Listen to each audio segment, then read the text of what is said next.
एक सविस्तर बातमी आपण पाहूया। अजितदादांच्या अपघाताच्या प्रकरणावरून आता रोहित पवारांनी थेट सवालांच्या फैरी डागल्या। अजितदादांच्या अपघाताला कारणीभूत असलेला आरोप असलेल्या VSR कंपनीच्या मालकाचा मुलगा रोहित सिंगच्या राजस्थानमध्ये झालेल्या लग्नाला आपण उपस्थित होता का? महाराष्ट्राला या प्रश्नाचं उत्तर द्या, असा सवाल रोहित पवारांनी ट्विटच्या माध्यमातून पटेलांना विचारलाय। तसंच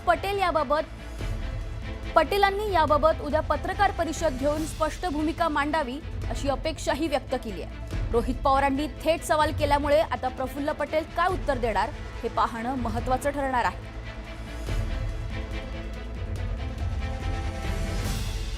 रोहित पवारांच्या प्रफुल्ल पटेलांना थेट सवाल आपल्याला पाहायला मिळतोय। ट्विटच्या माध्यमातून त्यांनी हा सवाल विचारलाय। प्रफुल्ल पटेलजी, आपणास विनंती आहे की दादांच्या अपघाताला घातपाताला कारणीभूत असलेल्या VSR कंपनीच्या मालकाचा मुलगा रोहित सिंगच्या राजस्थानमध्ये पार पडलेल्या लग्नात आपण गेला होतात का? गेला असलाच तर त्या लग्नात इतर कोण नेते होते आणि कुठल्या पक्षाचे नेते होते हे तुम्हाला माहीतच असेल, ते आपण लोकांना सांगावं। तुम्ही स्वार्थी आहात की अजितदादा प्रेमी आहात हे महाराष्ट्राला दाखवून द्या। पत्रकार परिषद घेऊन याबाबत स्पष्टीकरण द्याल ही अपेक्षा।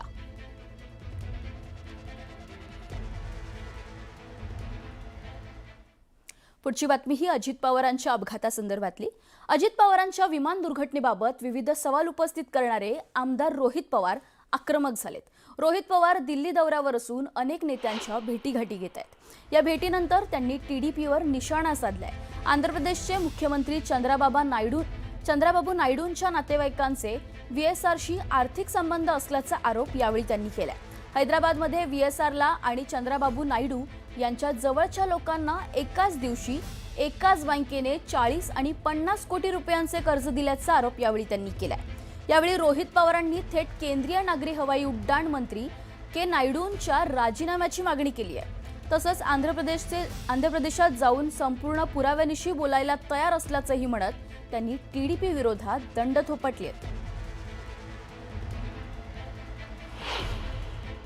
राममोहन नायडूंच्या राजीनाम्याची मागणी सुद्धा केली जावी अशी आमची भूमिका आहे। कारण राममोहन नायडूंचे जे नेते आहेत, चंद्रबाबू नायडू, त्यांच्या जवळच्या लोकांची एक NBFC आहे, एक बँक आहे छोटीशी, त्या बँकली डायरेक्ट VSR कंपनीला तिथं लोन दिलेलं आहे।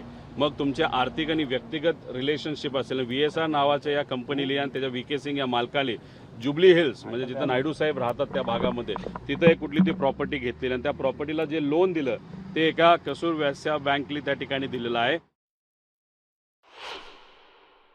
आता हे VSRला 30/9/2024ला त्याच बँकेली लोन दिलं आणि त्याच दिवशी त्याच बँकेली हे चंद्रबाबू नायडूच्या NBFCला सुद्धा लोन 50 कोटीचं दिलेलं आहे। त्यामुळे कुठं ना कुठंतरी काही ना काहीतरी काळबेरं आहे असं आमचं सुरुवातीपासून म्हणणं आहे। दरम्यान रोहित पवारांच्या दिल्ली दौऱ्यावर विजय वडेट्टीवारांनी राहुल गांधीही त्यांना न्याय मिळवून देतील असं म्हटलंय। अपघात की घात की अपघात या अजित पवारांच्या प्लेन क्रॅश नंतर जे काही विषय पुढे आले आणि ज्यातून ती चर्चा महाराष्ट्रभर देशभर झाली, त्यातून मला असं वाटतं की राहुलजी ना भेटून राहुलजी पण या प्रकरणामध्ये सत्यता बाहेर येण्यासाठी आपल्या रोहित पवारांच्या बरोबर राहतील असा मला पूर्ण विश्वास आहे। रोहित पवारांनी अजित पवारांच्या विमान अपघाताचा मुद्दा आणि त्या अनुषंगाने असणारा संशय राजधानी केंद्रस्थानी आणला। रोहित पवारांनी DGCA आणि CIDच्या तपासावर प्रश्न उपस्थित केलेत। महाराष्ट्रात आम्हाला न्याय मिळत नाही, तिथले पोलीस आमची तक्रार दाखल करत नसल्याचा आरोप यावेळी त्यांनी केलाय। अजित पवार यांना न्याय मिळालाच पाहिजे, त्यांचा अपघात झालाय की घातपात हे समोर आलंच पाहिजे असं म्हणत त्यांनी DGCAच्या तपासावर प्रश्न उपस्थित केलेत।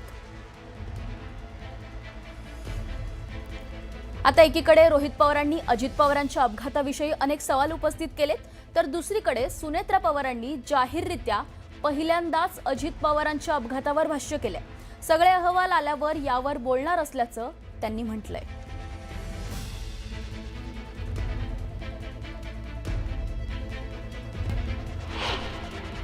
अनेक वेगवेगळ्या एजन्सी मार्फत त्याची चौकशी सुरू आहे।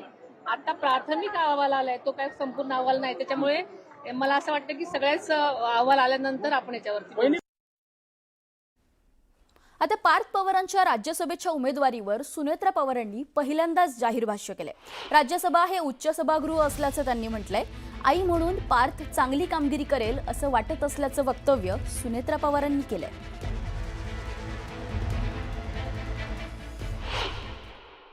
राज्यसभा हे उच्च सभागृह आहे, अतिशय अनुभवी लोकांचं सभागृह आहे आणि तिथे जाताना आपण सगळ्याच गोष्टी जाणकार म्हणून शिकून घेणं आधी महत्वाचं आहे आणि तिथून पुढे तो नक्कीच चांगली कामगिरी करेल असं मला वाटतं.